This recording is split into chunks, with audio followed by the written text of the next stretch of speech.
Hello friends, स्वागत है मेरा यूट्यूब चैनल में। जी हाँ दोस्तों, अगर आप लोग मेरे चैनल पर पहली बार आए हैं तो मेरे चैनल को सब्सक्राइब जरूर करिएगा दोस्तों। चलिए जानते हैं आज का सोशल मीडिया पर बहुत ही तेज़ी से वायरल हो रहा है दोस्तों, जो कि ज्योति सिंह पवन सिंह की पत्नी कुछ आशा सिंह के बारे में कुछ गलत शब्द का उपयोग किए हैं।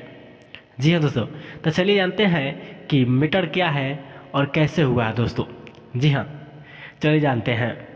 आशा सिंह के बारे में ज्योति सिंह कुछ बोल दी है दोस्तों, जो कि बोली है 3 महीना के आशा प्रेग्नेंट थी। आशा सिंह बोल रही थी कि पावर स्टार पवन सिंह के बच्चे की माँ मैं बनने वाली हूँ।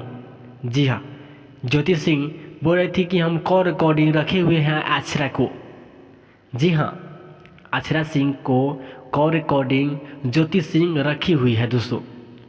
आज का सोशल मीडिया पर बहुत ही तेज़ी से वायरल हो रहा है दोस्तों, जो कि बोलती है पावर स्टार पवन सिंह के 3 महीने के प्रेग्नेंट कर चुके थे। जी हाँ दोस्तों, तब मिलते हैं नेक्स्ट वीडियो में, तब तक के लिए बाय दोस्तों।